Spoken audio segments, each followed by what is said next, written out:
இயேசுவின் இனிய நாமத்தில் எனதருமை சகோதர சகோதரிகளே, இன்று நமது தாய் திரு அவையோடு இணைந்து நாம் திருமுழுக்கு யோவானின் பிறப்பை பெருவிழாவாக நாம் கொண்டாடுகிறோம். திருமுழுக்கு யோவானின் பிறப்பு அத்துணை சிறப்பு மிக்கதா என்ற கேள்வி நமக்கு எழலாம். இயேசுவை இந்த உலகிற்கு தனது வார்த்தைகளால், தனது செயல்களால், ஆயத்தத்தால் அவர் முன்னறிவித்தவர் என்றே நாம் விவிலியத்திலே காண்கிறோம். முதலிலே அவரது பிறப்பை பற்றி நாம் சற்று தெரிந்து கொள்வோம். லூக்கா நற்செய்தியாளர் திருமுழுக்கு யோவானின் பிறப்பு பற்றிய செய்திகளை நமக்கு தருகிறார். முதல் 2 அதிகாரங்களிலே திருமுழுக்கு யோவானின் பிறப்பிலே ஒரு மிக பெரும் விடயம் அடங்கி இருக்கிறது. அதாவது அவர் மெசியாவை தயாரிக்க, அவரது பாதைகளை செம்மைப்படுத்த வந்தவர் என்பதை குறித்து காட்டும் வண்ணமாக இயேசு பிறப்பதற்கு முன்னதாகவே இயேசுவின் குடும்பத்திலே நிகழக்கூடிய மிக பெரும் அதிசயமாக திருமுழுக்கு யோவானின் பிறப்பை நாம் பார்க்கிறோம். அன்னை மரியாள் கபிரியேல் வானதூதரின் வார்த்தைகளை உள்வாங்கிக் கொண்டு தனது உறவினரான எலிசபெத் அம்மாளை சந்திக்க செல்லுகிறார். அதை ஒரு அடையாளமாக கபிரியேல் தூதரே அன்னைக்கு அறிவிக்கிறார். எலிசபெத் அம்மாளின் வீட்டை அடைந்து அவரோடு உரையாடிய அன்னை மரியாள் அந்த ஒரு இன்ப துள்ளல், தூய ஆவியானவரால் ஆட்கொள்ளப்பட்ட நிலையிலே இருவரும் இணைந்து ஒரு மகிழ்ச்சி துள்ளலோடு ஒருவரை ஒருவர் வாழ்த்தி கொள்ளக்கூடிய அந்த சூழல் தொடங்கி திருமுழுக்கு யோவானின் சிறப்பை லூக்கா நற்செய்தியாளர் பதிவிடுகிறார். திருமுழுக்கு யோவானின் பிறப்பு எப்படி நிகழ்ந்தது என்பதை அவர் குறிப்பிடும் பொழுது இவ்வாறு, செக்கரியா அவருக்கு தரப்பட்ட செய்தியை அவர் சந்தேகத்தோடு பார்த்ததால் அவரது நா கட்டப்பட்டது. திருமுழுக்கு யோவான் பிறப்பின் போதுதான் அவரது நா கட்டவிழ்ந்தது. அவர் பெயர் யோவான் என்று அவர் சொல்லும் பொழுது அவரது நா கட்டவிழ்ந்தது. எத்துணை சிறப்புமிக்க பிறப்பை பாருங்கள். செக்கரியாவும் எலிசபெத்தும் தங்களது முதிர்ந்த வயதிலே இருக்கிறார்கள். அவர்களுக்கு பிள்ளை பேறு இல்லாமல் போனது பற்றிய கவலையே அவர்களுக்கு அற்று போனது என்று நினைத்து கொண்டிருக்கும் பொழுது இதோ அவர்களது வாழ்விற்கு ஒரு புதிய அர்த்தம் பிறக்கிறது. அவர்கள் வாயிலாக ஒரு மிக பெரும் இறைவாக்கினர் தோன்றுகிறார் என்றால் அவர் திருமுழுக்கு யோவான். திருமுழுக்கு யோவான் இயேசுவின் பாதைகளை செம்மைப்படுத்த வந்தவர் என்ற நிலையிலே அவர் இயேசுவின் நற்செய்திக்கு ஒரு முன் வாக்காக செயல்படுகிறார். இயேசு உலகம் முழுமைக்கும் நற்செய்தியை அறிவிக்க வருகிறார் என்றால் அந்த நற்செய்திக்கே ஒரு செய்தி சொல்ல வந்தவர் தான் திருமுழுக்கு யோவான்.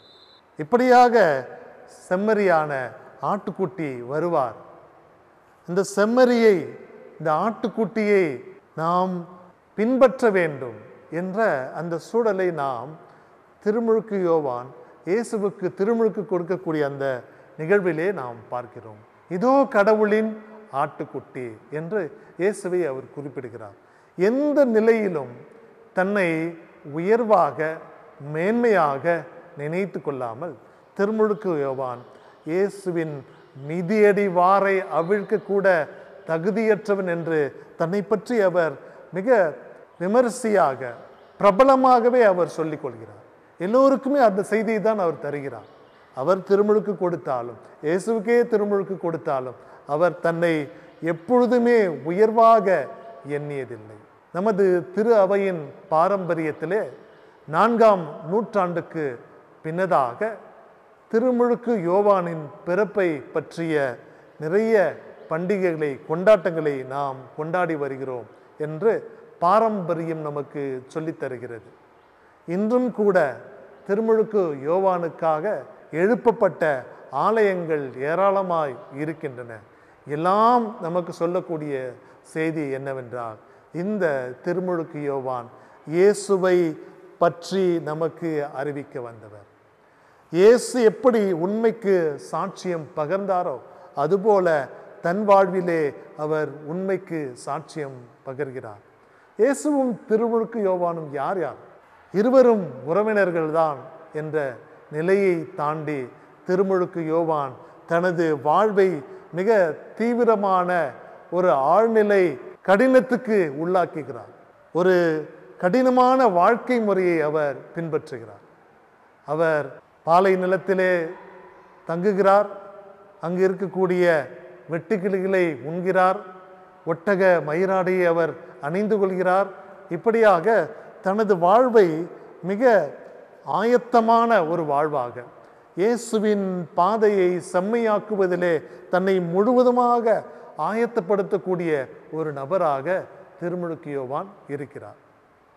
இயேசுவுக்கும் திருமுழுக்கு யோவானுக்கும் நெருங்கிய தொடர்புகள் உண்டு. இயேசு தன்னை முழுவதுமாக உண்மைக்காக, உண்மைக்கு சாட்சியம் பகர தன்னை முழுவதுமாக கையளிக்க இருக்கிறார் என்பதை உணர்த்து காட்டும் வண்ணமாக தன் இன்னுயிரையும், தன் தலை கொய்யப்பட்டாலும் தான் சொன்ன அந்த வார்த்தைக்கு அவர் நிலைத்து நிற்கக்கூடிய நிலையிலே திருமுழுக்கு யோவான் இருக்கிறார்.